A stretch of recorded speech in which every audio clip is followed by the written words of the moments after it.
Hoy descubrirás la narrativa completa de la Biblia. Obtendrás conocimiento tanto del Antiguo como del Nuevo Pacto, desde la creación de Adán en el jardín del Edén hasta la partida de los seguidores de Jesús. Indudablemente, al concluir este vídeo, experimentarás un cambio. Tu aprecio por la palabra de Dios se incrementará aún más. Por supuesto, esto solo sucederá si permites que tu corazón se abra a la palabra divina. Si encuentras dificultades para comprender la Biblia, este vídeo te proporcionará claridad y después de absorber todo lo que se presenta, estoy seguro de que serás fortalecido. Te sumergirás en las Escrituras. Todo lo que se expone aquí está extraído del libro Panorama de la Historia Cristiana, escrito por el pastor Hernández Díaz López. Todo se originó en el principio. Antes del comienzo, solo existía Dios. Su existencia es ininterrumpida. Ha estado presente desde la eternidad. No tiene origen. Es la fuente de todo. No fue creado. Es el creador de todas las cosas. No tuvo un inicio. Es el progenitor de la eternidad. La eternidad es un atributo exclusivo de Dios. En el principio, Dios creó los cielos y la tierra. En el sexto día, creó al hombre a su imagen y semejanza, y del hombre surgió la mujer. Adán y Eva fueron formados perfectos, puros e inocentes. Gozaban de una comunión plena con Dios. Vivían en armonía en el jardín de Dios como administradores de la creación divina. Sin embargo, cayeron en pecado, y toda la humanidad fue arrastrada a la profundidad de la depravación total, ya que todos estábamos en Adán. Adán y Eva tuvieron dos hijos, Caín y Abel. Por envidia, Caín mató a su hermano, convirtiéndose en el primer homicida y fratricida de la historia. Más tarde, Adán y Eva tuvieron otro hijo, Set. A través de él surgió una descendencia piadosa que buscaba a Dios. Sin embargo, no pasó mucho tiempo antes de que la tierra se llenara de maldad y violencia. Dios decidió entonces erradicar al hombre que había creado de la faz de la tierra. Pero había un hombre justo, Noé. Por lo tanto, Dios ejecutó el juicio mediante el diluvio, salvando a Noé, a su esposa y a sus tres hijos, Sem, Cam y Jafé, junto con sus respectivas esposas en un arca construida por ellos. A través de los hijos de Noé, Dios instó a poblar la tierra, dando origen a diversas naciones. Sem se convirtió en el progenitor de las naciones semitas. Cam se convirtió en el ancestro de las naciones africanas y asiáticas, y Jafé en el antepasado de las naciones europeas. Más tarde, Dios selecciona a una familia para formar la nación que sería el medio para introducir al mundo al Mesías prometido. Llama a Abraham de Ur de los Caldeos. Este deja su tierra y a su familia, convirtiéndose en un peregrino de la fe, erigiendo altares a Dios en su camino. Le sigue a Abraham su sobrino Lot, quien se convierte en padre de dos naciones, los amonitas y los moabitas. Cuando Abraham sale de Ur, tiene 75 años. Dios promete que tendrá un hijo, el hijo de la promesa, y que será el padre de una nación numerosa, siendo benditas en él todas las familias de la tierra. Abraham espera 11 años sin que la palabra de Dios se cumpla. Entonces, Sarai, su esposa, al dejar de confiar en la promesa divina, entrega a su sierva Agar para unirse a Abraham. De este modo, nace Ismael, quien se convierte en el progenitor de una nación numerosa, el pueblo árabe, antagonista histórico del pueblo de Israel. Cuando Abraham tiene 99 años, Dios se le aparece y le ordena salir de su tienda y contar las estrellas del cielo. Luego, le revela que su descendencia será tan numerosa como las estrellas del cielo y la arena del mar, pero también que su posteridad será esclava durante 430 años. Dios cambia el nombre de Abraham, gran padre, a Abraham, padre de una nación numerosa. Cuando el hijo de la promesa aún no ha nacido, Abraham tiene 100 años y su esposa Sarai 90 años. Cuando nace Isaac, Isaac se casa con Rebeca, que era estéril. Después de 20 años de matrimonio, Rebeca es sanada y les nacen dos hijos gemelos, Esaú y Jacob. Esaú se convierte en padre de los edomitas, y Jacob, quien en su transformación recibe el nombre de Israel, se convierte en padre de los israelitas. Jacob tiene 12 hijos y una hija. A través de José, el penúltimo hijo, la familia de Jacob se traslada a Egipto con 70 personas. Se establecen en la tierra de Gosén, una región fértil. Esas 70 personas se multiplican de manera asombrosa. Después de 400 años en Egipto, salen de allí bajo la guía de Moisés, con 600.000 hombres, sin contar mujeres y niños, es decir, aproximadamente 2 millones de personas. El viaje por el desierto hacia la tierra prometida, que debería haber durado 3 meses, se prolonga a 40 años debido a la incredulidad del pueblo. De los 12 exploradores que fueron a explorar la tierra prometida, 10 regresaron con un informe pesimista e incitaron y amotinaron al pueblo contra Dios y Moisés. Frente a los gigantes de esas tierras, se sintieron como langostas y se menospreciaron, dudando del poder de Dios. En consecuencia, Dios los castigó severamente, condenando a toda esa población a perecer en el desierto desierto, permitiendo que solo Josué y Caleb, los exploradores creyentes, ingresaran a la tierra prometida. El pueblo de Israel deambuló en círculos en el desierto durante 40 años, un año por cada día que exploraron la tierra. El Erial se transformó en el camposanto más extenso del mundo, donde sucumbió toda esa generación que partió de Egipto, salvo los 2 individuos que osaron confiar en Dios. Después de los 40 años de peregrinación, experimentamos 6 años de conquista de la tierra bajo la dirección de Josué. Sin embargo, aún quedaba una extensa porción de tierra por someter. Josué, siervo de Moisés, introducido al pueblo en la tierra prometida por un llamado divino y una formación extraordinaria. Tras la muerte de Josué, inicia una prolongada fase de 330 años de gobierno teocrático, denominada el período de los jueces. Fue un período de gran inestabilidad espiritual y fluctuaciones en la vida de Israel. En el tiempo de los jueces, la población hacía lo que le placía. Debido a la dureza del corazón del pueblo de Israel, este fue oprimido por numerosos enemigos. En ese momento, Dios elevó líderes de gran estatura como Gedeón, Jefté, Sansón y Samuel. Después de ese extenso período, surgió una nueva etapa, la monarquía. El pueblo de Israel, mirando a las naciones vecinas, solicitó un rey. La población ya no deseaba que Dios gobernara sobre ellos. Samuel, el último juez, unge entonces a Saúl como rey sobre Israel. Saúl gobierna durante 40 años. Comienza bien y termina de manera adversa. Inicia su mandato con modestia, pero luego cae en la soberbia, la crueldad y finalmente la rebeldía y la apostasía. Después de él, David reina en su lugar, también durante 40 años, trasladando la capital de Israel de Hebrón a Jerusalén. Su gobierno es exitoso. David fortaleció su reino y se convirtió en el monarca más destacado de Israel. Acumuló riquezas, conquistó territorios, derrotó a ejércitos, caminó con Dios. Fue un hombre conforme al corazón de Dios. A pesar de pecar gravemente contra Dios, su familia y su pueblo se arrepintió y obtuvo el perdón divino. De su linaje provino el Mesías. Tras su fallecimiento, su hijo Salomón reina en su lugar durante 40 años. Solicitó sabiduría a Dios, quien le otorgó sabiduría y riquezas. Se volvió un personaje prominente en su época, construyó el templo de Jerusalén y experimentó paz en su reinado. No obstante, debido a sus numerosas esposas, su corazón se corrompió. Solo en su vejez, Salomón se volvió a Dios y se arrepintió de sus errores. Así, tuvimos 120 años de Reino Unido. Saúl cayó en las redes de la hechicería, David en las trampas del adulterio y Salomón en las garras de la idolatría. Dios atendió al deseo del corazón del pueblo, dándole reyes, pero el pueblo tuvo que sufrir las consecuencias de esa elección insensata. Tras la muerte de Salomón, el reino se dividió porque su hijo Roboam ignoró el clamor del pueblo para aliviar los impuestos abusivos. La opulencia, el derroche y el lujo del gobierno salomónico eran sostenidos por los brazos de los trabajadores. Estos, asfixiados por impuestos desorbitados, aprovecharon el cambio de gobierno para demandar cambios. Al no obtener éxito, no pudieron seguir al nuevo rey. Así, 10 de las 12 tribus conspiraron contra Roboam y siguieron a un nuevo líder, Jeroboam I, estableciendo el reino del norte con Samaria como su capital. El reino del norte perduró 209 años. Este reino tuvo 19 monarcas, provenientes de 8 dinastías diferentes. Ninguno de estos reyes fue piadoso. Todos se apartaron de Dios y siguieron los caminos de Jeroboam I.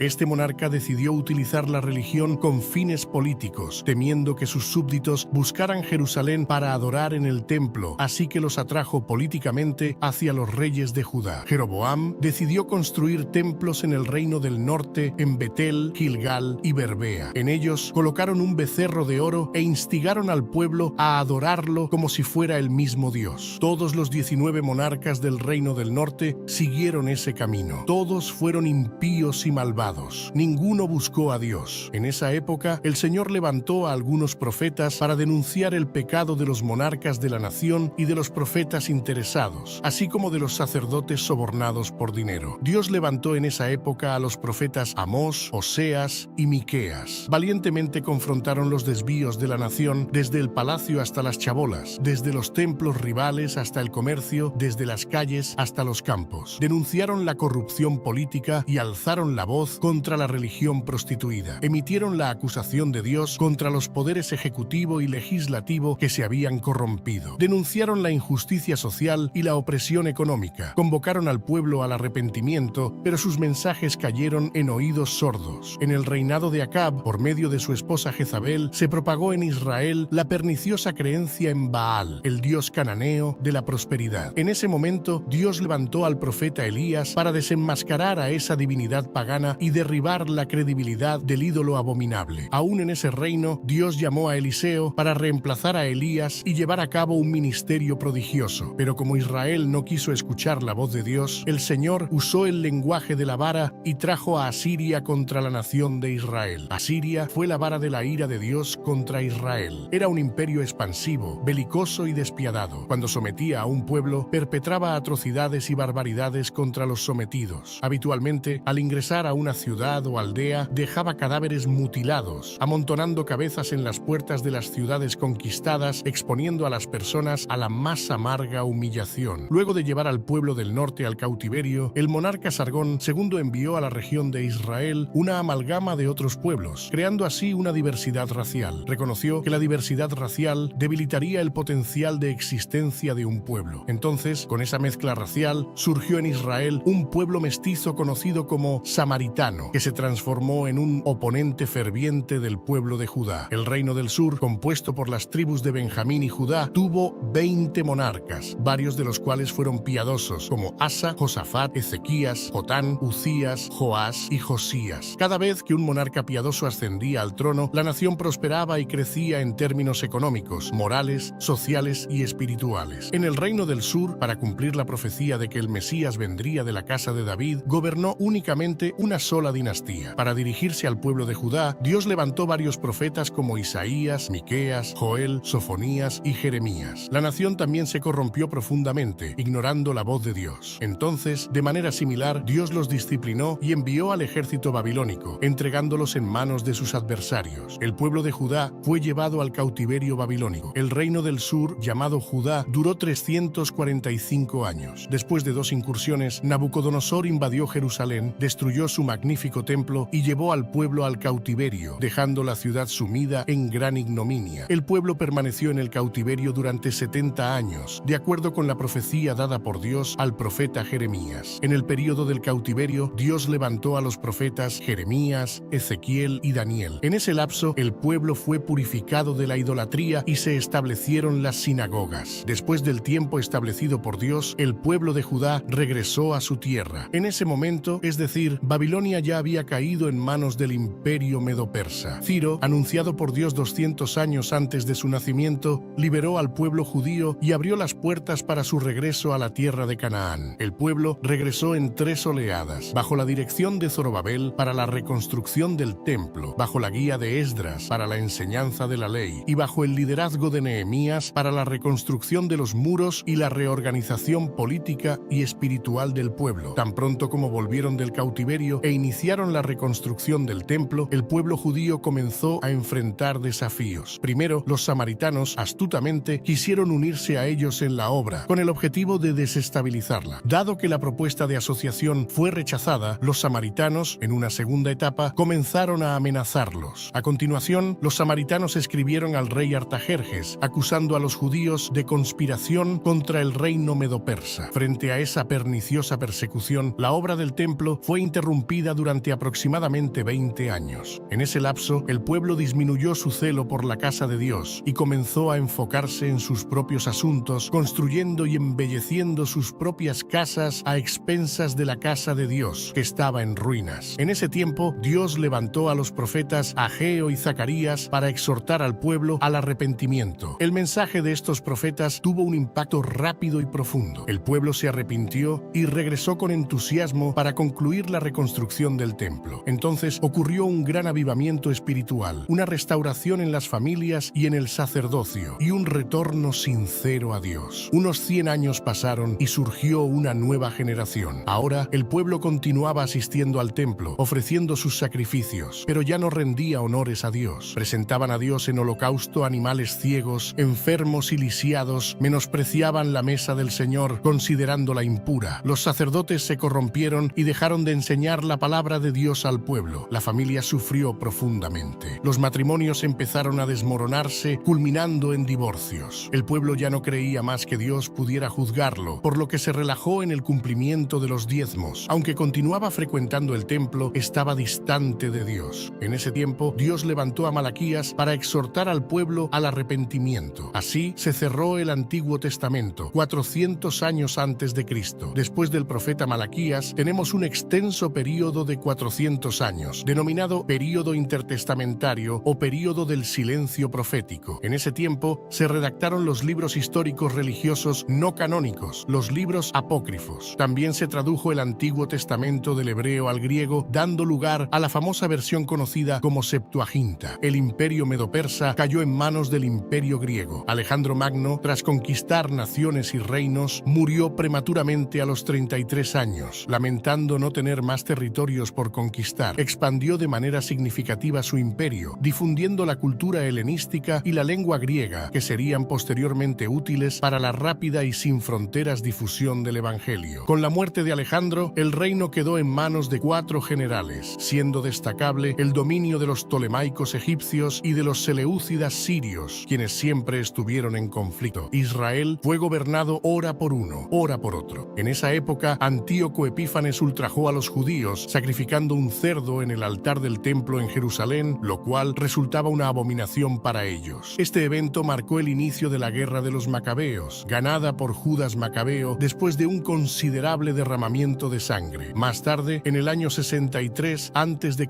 Pompeyo capturó Jerusalén y los romanos asumieron el control de Israel. Herodes el Grande fue el gobernante en su lugar. Herodes el Grande demostró ser un hábil administrador. Expandió y embelleció el templo de Jerusalén. Edificó el puerto de Cesarea, facilitando el comercio internacional y simplificando los viajes de los misioneros por el mundo. Construyó la fortaleza de Masada y numerosos palacios y fortalezas. No obstante, Herodes era un individuo inseguro y propenso a la violencia. El temor de perder el trono lo atormentó a lo largo de toda su vida. Contrajo matrimonio en 10 ocasiones y tuvo numerosos hijos. Cuando se casó con Mariamna, una mujer de la nobleza, ordenó el asesinato de todos los nobles de su familia por temor a perder su trono. A petición de su suegra, nombró a Arquelao, su sobrino de apenas 17 años, como sumo sacerdote de Jerusalén. Sin embargo, al notar que Arquelao ganaba la simpatía del pueblo, lo mandó a matar. Su suegra, temerosa, huyó a Egipto, pero Herodes envió a sus enviados tras ella para eliminarla. César Augusto lo convocó a Roma debido a sus acciones atroces. Antes de partir, no obstante, ordenó la muerte de su esposa Mariamna, por temor a que conspirara en su contra durante su ausencia. Posteriormente, envió a 2 de sus hijos a Roma para estudiar. Su hermana Salomé proclamó que regresarían más capacitados para asumir el trono. Herodes no vaciló. Ordenó la estrangulación de sus 2 hijos. Antes de fallecer, hizo jurar a su hermana Salomé que mataría al menos a un noble de cada familia de Jerusalén, ya que deseaba lágrimas en su funeral. Este fue el hombre que se perturbó al enterarse por los magos de que había nacido un niño en Belén de Judea, destinado a ser rey de Israel. Después de la muerte de Herodes el Grande, alrededor del año 4 a.C., su reino fue dividido entre 4 de sus hijos. Arquelao, uno de los hijos de Herodes, gobernaba sobre Judea, Samaria y Edom. Resultó ser un rey deficiente. Finalmente, los judíos solicitaron a los romanos que lo destituyeran de su cargo. Roma, preocupada por los constantes problemas en Judea, nombró un procurador o gobernador romano. Así fue como los romanos comenzaron a ejercer su dominio directo sobre Judea. En ese momento, Pilatos ocupaba el cargo de gobernador. Esta calamitosa situación estatal y política, en la que el pueblo elegido de Dios estaba bajo el desagradable poder de los herodianos, sometido a la esclavitud del gobierno romano, provocó una esperanza sin precedentes por el Mesías, un clamor por liberación y redención de la opresión impía. Fue entonces en esa época que Jesús, en el momento adecuado, cumpliendo las profecías bíblicas, nació en Belén de Judea. El Verbo eterno se encarnó y vivió entre los hombres. Residió entre nosotros lleno de gracia y verdad. Se revistió de piel humana, calzó las sandalias de la humildad, pisoteó nuestra tierra, compartió nuestro pan, bebió nuestra agua, sintió nuestro dolor, lloró nuestras lágrimas, llevó sobre su cuerpo en la cruz nuestros pecados y resucitó gloriosamente para nuestra justificación. Tanto la cultura helenística como la romana se fusionaron con la contribución de los judíos en la llegada del Mesías al mundo. Cuando Jesús nació, Palestina estaba bajo el dominio de Roma. Ante la persecución de Herodes el Grande, José y María llevaron al niño Jesús a Egipto, permaneciendo allí hasta la muerte del impío rey. Regresaron de Egipto y se establecieron en Nazaret, ciudad donde habían vivido anteriormente. Allí, Jesús creció como hijo de un carpintero. A los 30 años, inició su ministerio. Siendo bautizado en el Jordán Jordán por Juan el Bautista, identificándose así con los pecadores a quienes vino a salvar. En el Jordán, mientras Jesús oraba, los cielos se abrieron y el Padre habló diciendo: «Este es mi Hijo amado, en quien me complazco». En ese mismo instante, el Espíritu Santo descendió sobre él en forma de paloma, otorgándole poder para iniciar su ministerio. Desde el Jordán, Jesús fue llevado al desierto por el Espíritu Santo, donde ayunó durante 40 días y 40 noches, enfrentando las tentaciones del diablo. En 3 ocasiones,